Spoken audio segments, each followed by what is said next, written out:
Salut et bien le bonjour, nous sommes vendredi soir, il est 19h et je me suis dit bah tiens Camille, il faudrait peut-être filmer la vidéo qui sort demain, bouge-toi, et comme chaque vendredi soir, j'ai envie de me poser devant ma télé et de regarder un film. Cela dit, c'est pas que le vendredi soir, vu que je travaille à la maison, comme je l'avais déjà dit, je regarde énormément de films, ça me canalise de mettre un film et de travailler en même temps. Ce qui fait que je regarde au moins 1 ou 2 films par jour. Mes parents sont très cinéphiles, mon père a une immense salle vidéo où il a des centaines de DVD et depuis que je suis enfant, je regarde quand même énormément. Donc oui, aujourd'hui je voulais vous partager ça, mais plus précisément je voulais vous partager mes films québécois préférés ou qui m'ont touché ou qui me font rire ou quoi. Et pas que des films d'ailleurs, il y aura aussi des séries et une série documentaire. Voilà, c'est le programme du jour, mais vous le saviez déjà un peu parce que vous aviez vu le titre. Pour commencer, je vais vous parler de mes 5 films québécois favoris ou que j'ai beaucoup aimé ou qui me touchent ou autres, qui m'ont procuré une petite émotion, hein, on va appeler ça comme ça. Et non, il n'y aura pas Mommy, même s'il est classé souvent comme parmi l'un des meilleurs.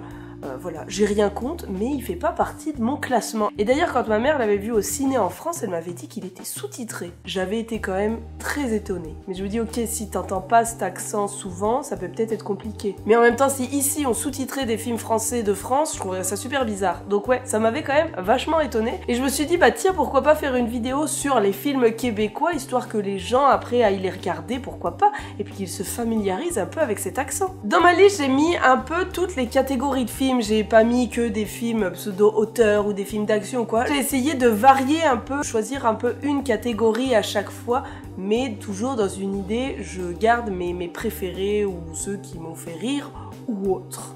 Alors, je le dis d'avance, j'ai pas forcément une culture cinématographique québécoise extrêmement développée, donc n'hésitez pas à mettre les vôtres dans les commentaires. Ça me permettra, voilà, d'en découvrir de nouveaux. En 5e position, j'ai mis Bon Cop, Bad Cop. Apparaît. C'est un peu une comédie, en même temps c'est policier, c'est sur un policier québécois et un policier ontarien.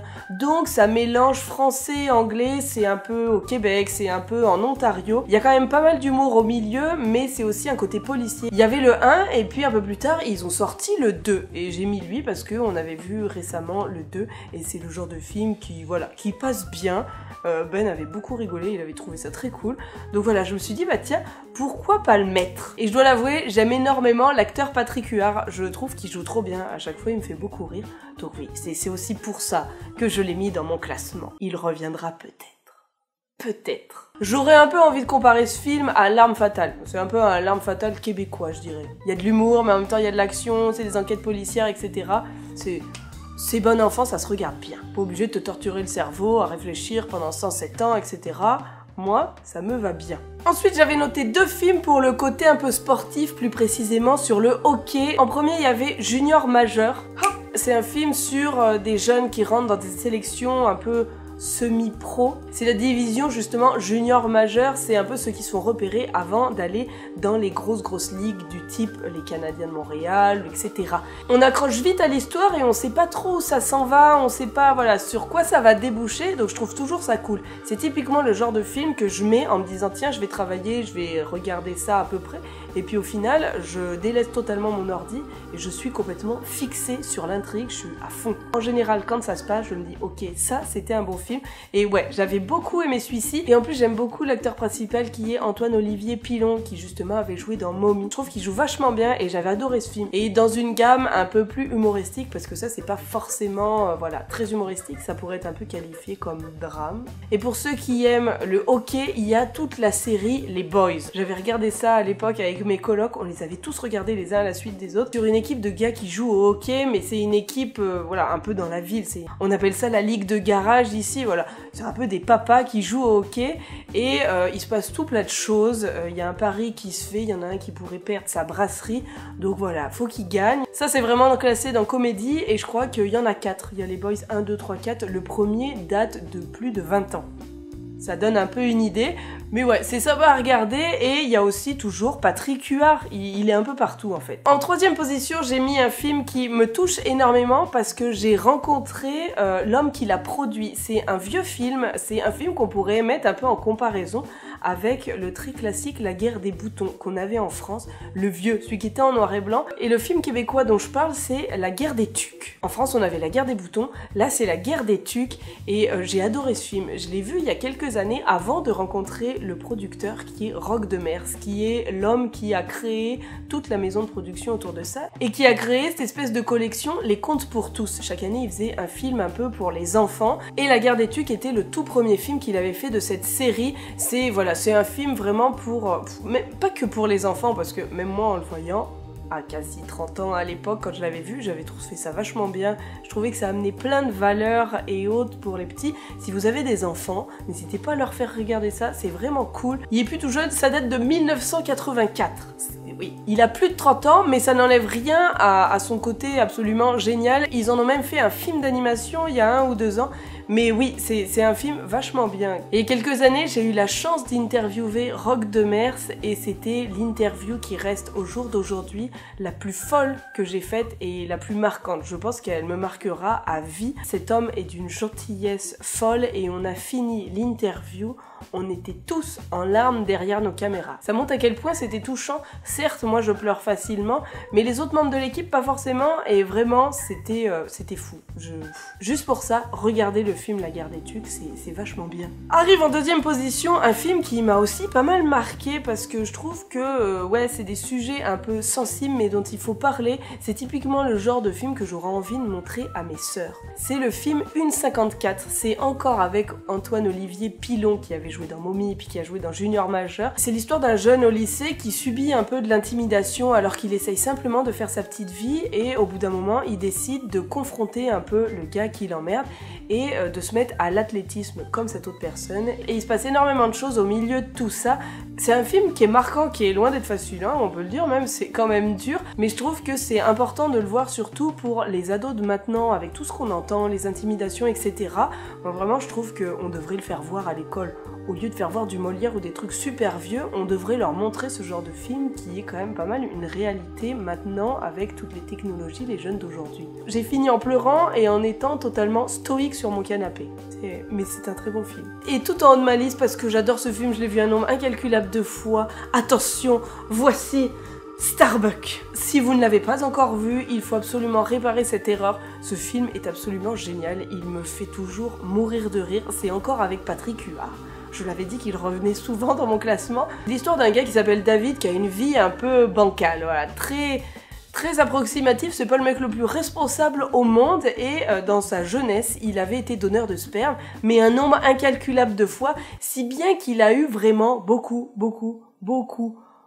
d'enfants, mais qui le connaissent pas, vu que voilà, lui c'était simplement un donneur de sperme, sauf qu'il y a toute une partie de ces enfants qui veulent savoir qui il est, donc ils font appel à un avocat pour découvrir le nom de leur géniteur. Sans rire, ils sont vraiment nombreux et lui décide de, sans leur dire, voilà, il découvre les noms, il découvre les visages, une espèce de feuille où c'est un espèce de CV de ses enfants et il décide d'aller en rencontrer sans dire qui il est. Ce film est génial, c'est drôle, c'est émouvant, on pleure encore une fois mais c'est pas on pleure de tristesse là, c'est de la joie, ça fait du bien. Ce film fait énormément de bien. Si vous avez envie de rire, de passer un bon moment, ce soir, vous regardez ça. Et puis en plus, ça va vous faire entendre un peu du québécois, c'est génial.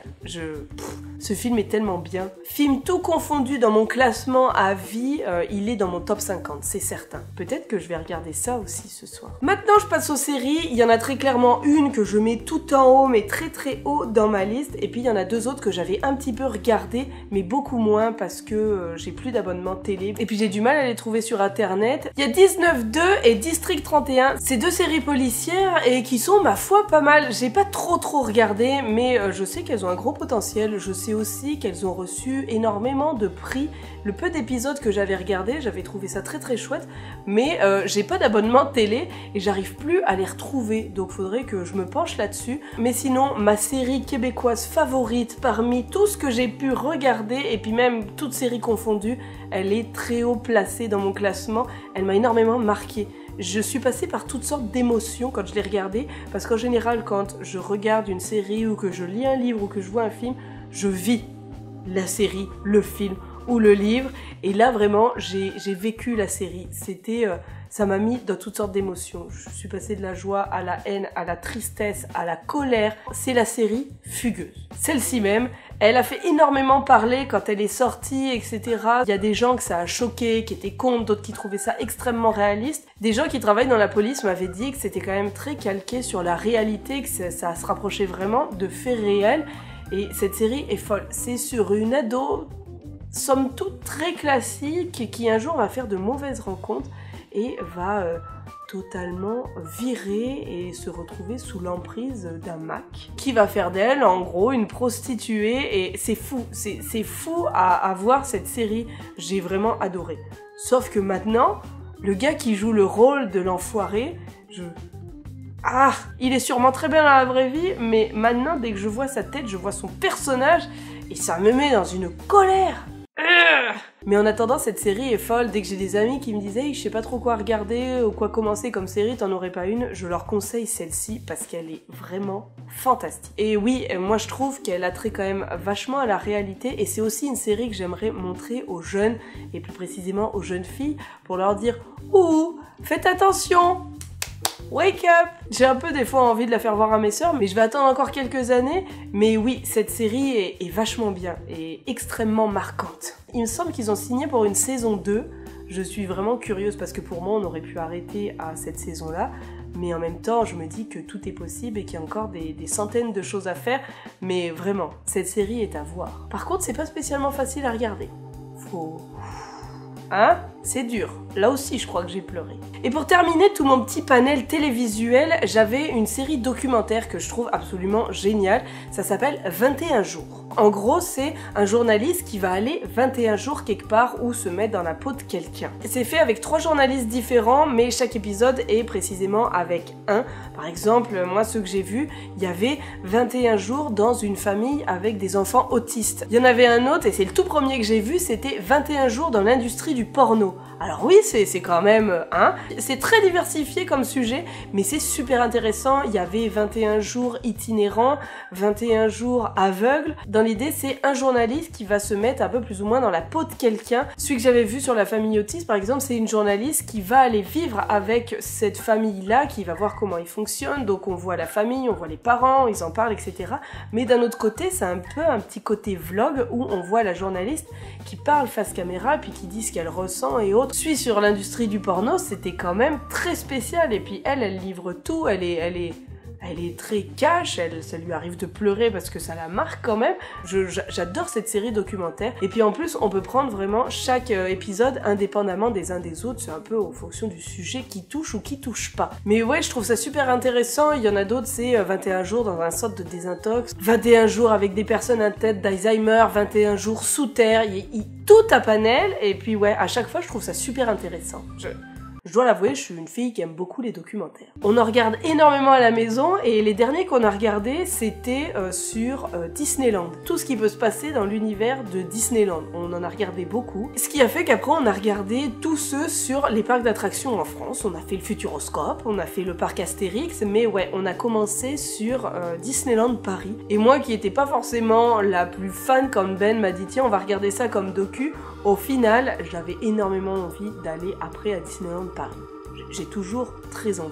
Il y avait des métiers qui avaient l'air fous. Moi, si je pouvais créer des chars chez Disney, ça m'irait vachement bien aussi. Voilà, je pense que j'ai un peu fait le tour de mon panel. En tout cas, n'hésitez pas à aller en visionner, puis me dire si vous les avez vus, si vous avez aimé, ce que vous en avez pensé et autres. Et sinon, n'hésitez pas à mettre les vôtres, que ce soit des docus, des films, des séries ou autres, parce que je suis sûre, il y en a plein que je connais pas. Donc dites-moi ce que vous aimez, et puis comme ça me fera de la matière pour regarder toute la journée quand je travaille à la maison. En attendant, il me reste plus qu'à vous dire à bientôt. Vous pouvez mettre un petit pouce bleu, partager, me retrouver sur mes différents réseaux sociaux, et bien évidemment, comme je le dis à chaque fois, vous pouvez vous abonner. Allez, bisous bisous. Non mais La Fugueuse, ça reste une série folle.